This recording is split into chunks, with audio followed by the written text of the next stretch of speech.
आज 29 अगस्त है, राष्ट्रीय खेल दिवस है। राष्ट्रीय खेल दिवस मनाने का सफ़र 29 अगस्त 2012 से शुरू हुआ था, लेकिन 29 अगस्त को ही क्यों चुना गया खेल दिवस के रूप में? क्योंकि जब इस तारीख को खिलाड़ियों को समर्पित करने का फैसला लिया गया था, तो 29 अगस्त की तारीख इसलिए चुनी गई क्योंकि इस दिन महान हॉकी प्लेयर मेजर ध्यानचंद का जन्म हुआ था।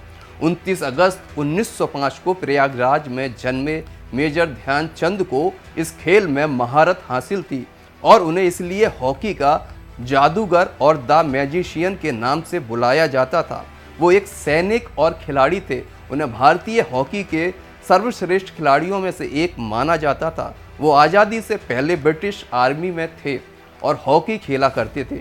उनकी मौजूदगी में भारत ने 1928, 1932 और 1936 ओलंपिक में गोल्ड मेडल जीते। मेजर ध्यानचंद ने तत्कालीन ब्रिटिश भारतीय सेना के साथ अपने कार्यकाल के दौरान ही हॉकी खेलना शुरू कर दिया था और 1922 और 1926 के बीच में उन्होंने कई सेना हॉकी टूर्नामेंट खेला। मेजर ध्यानचंद जब हॉकी खेलते थे तो गेंद इस कदर उनकी हॉकी में चिपक जाया करती थी कि विरोधी खिलाड़ी को अक्सर आशंका होती थी कि वो जादुई स्टिक से खेल रहे हैं। यहाँ तक हॉलैंड में उनकी हॉकी स्टिक में चुंबक होने की आशंका में उनकी स्टिक तोड़कर देखी गई थी।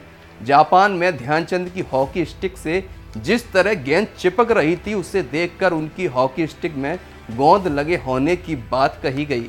ध्यानचंद की हॉकी की कलाकारी के जितने किस्से हैं, उतने शायद ही दुनिया में किसी और अन्य खिलाड़ी के सुने होंगे। उनकी हॉकी की कलाकारी देखकर हॉकी के मुरीद तो वाह वाह कह ही उठते थे, बल्कि विरोधी टीम के खिलाड़ी भी अपनी सुध-बुध खोकर उनकी कलाकारी को देखने में मशगूल हो जाते थे। उनकी कलाकारी से मोहित होकर ही जर्मनी के हिटलर सरीगे जिद्दी सम्राट ने उन्हें जर्मनी के लिए खेलने की पेशकश कर दी थी। लेकिन मेजर ध्यानचंद ने हमेशा भारत के लिए खेलना ही सबसे बड़ा गौरव समझा। एक बार जब ध्यानचंद एक मैच के दौरान गोल नहीं कर पा रहे थे तो उन्होंने गोल पोस्ट की माप पर आपत्ति जताई। आखिरकार वे सही पाए। गोल पोस्ट अंतर्राष्ट्रीय नियमों के तहत निर्धारित आधिकारिक न्यूनतम चौड़ाई का नहीं था। 22 साल तक भारत के लिए खेले और 400 इंटरनेशनल गोल किए। कहा जाता है जब वो खेलते थे तो मानो गेंद स्टिक पर चिपक जाती थी। मेजर ध्यानचंद का जन्म 29 अगस्त 1905 इलाहाबाद संयुक्त प्रांत ब्रिटिश भारत में हुआ था। उनके जन्मदिन को भारत का राष्ट्रीय खेल दिवस घोषित किया गया। भारतीय ओलंपिक संघ ने ध्यानचंद को शताब्दी का खिलाड़ी घोषित किया था। वीडियो कैसा लगा कमेंट कर जरूर बताना। नमस्कार।